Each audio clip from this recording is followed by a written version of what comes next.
What did she do?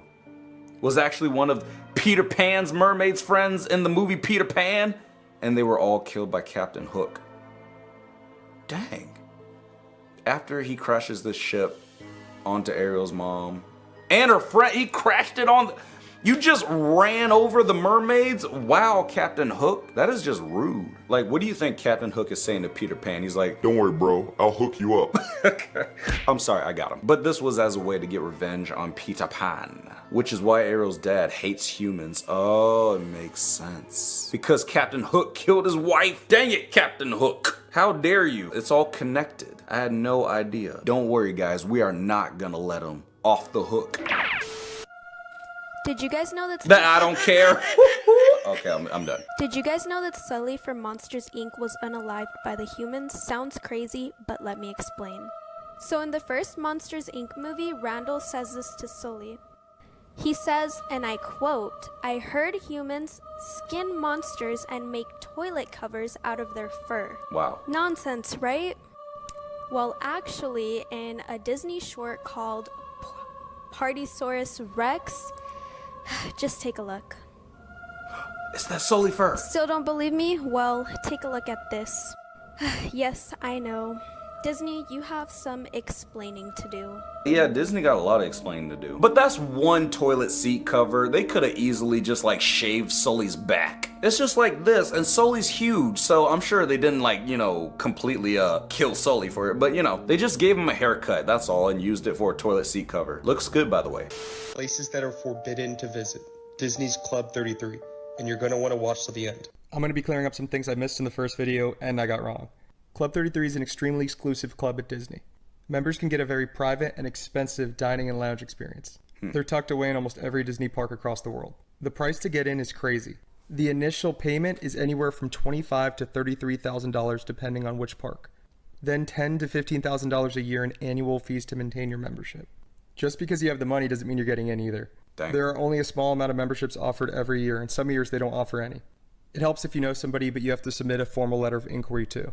Some of the perks of being a member include annual park passes, 50 single-day admission tickets, 5 private tours per year, fast passes, and access to Club 33 and exclusive lounges and restaurants. This formerly was the only place you could get alcohol. Now you can get alcohol over the park. Like and follow for more videos like these. Oh man, Club 33, it's a dang cult. Or it's just a place for rich people to, you know, have dinner at Disneyland. Why do they call it Club 33? Is it because it costs $33,000? I guess we'll never know. I found the craziest Turning Red Pixar movie theories. Is Abby from Turning Red actually Agnes from Despicable Me? Yes. When she meets May in her panda form for the first time, she says this. So fluffy! You're so fluffy! Jeez. And it has been 20 years, which means May is probably 33 right now and has her own child. Since she kept the red panda, her new child is probably facing the same issues as her. And this is what's probably gonna happen in Turning Red too. What the, bro, where the heck did you just come from? And where's the rest of your mustache? Dang it, Ruth Bell Pan. How dare you try to connect the dots with Disney movies? And why do you have earphones with the cord on it? Come on, girl, it's supposed to be wireless. You got a few wires loose, if you know what I'm talking about. Did you know about this theory that connects Pinocchio with Snow White and the Seven Dwarfs? No, I didn't.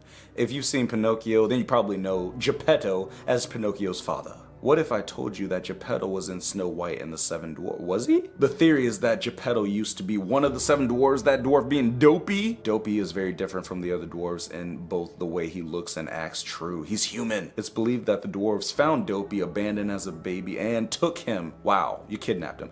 As Dopey grew older, he realized he wasn't a dwarf like his brothers, so he left for Italy and changed his name to Geppetto. Geppetto and Dopey have very similar features, like their big blue eyes and their red noses, and they also have similar mannerisms. They do be looking the same. I mean, they look the exact same. That's crazy. What do you think about this theory? Do you think Dopey could have grown up to become Geppetto? I mean, sure, anything's possible. I don't know. Or they used the same animators and the animators got lazy, so they drew different characters to look kind of the same. Either way, man, they both look pretty dopey, so yeah. Rapunzel is Cinderella's stepmom What? theory. So we all know that Rapunzel had 2 kids. But when you look up her kids' names, they go by Anastasia and Drizella. Who are they, you may ask? Well, They are the evil stepsisters in Cinderella. And yes, this Cinderella's evil stepsisters are Anastasia and Gisela. No! So if these two are Cinderella's stepsisters and this is a stepmom, then that would make Rapunzel the evil stepmom. So that would mean Rapunzel learned her evil ways from her. What? No, Rapunzel would never turn into the evil well, I guess she did. Dang it, Rapunzel, you had one job. Put down that pan. I love how that was her favorite weapon. She was just knocking people's block off with a skillet. Scary truth about Finding Nemo. Okay. So everybody knows Finding Nemo is about a father looking for his son. But actually, that is not true. Nemo in Latin actually means nobody. So the name of the movie is Finding Nobody. So, in reality, Nemo was never real and was just made up from his dad Marlin's imagination. He did this to cope with the loss of his wife and his almost children. And all the characters that Marlin meets actually help him to become less paranoid. The sharks taught him that threats aren't always life-ending forces of nature, so worrying about the little things is no way to live life. The turtles taught him that he cannot be in control of everything going on in his life, and that life is going to throw you curveballs, and you just have to react in the moment.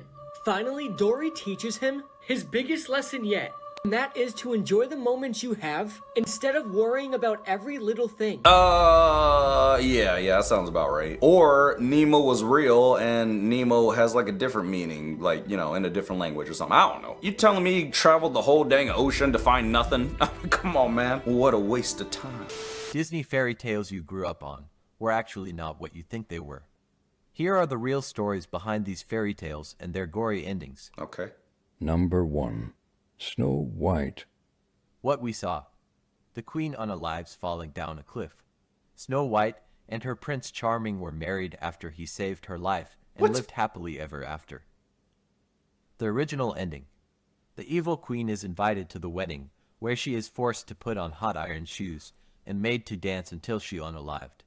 What we have known of Snow White and the Seven Dwarfs is nothing like the sadistic end of the original version by the Brothers Grimm.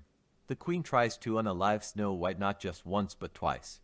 After the prince saves Snow White from choking on the apple, they decide to get married. The two then invite the queen for a sadistic revenge that will ultimately take her life.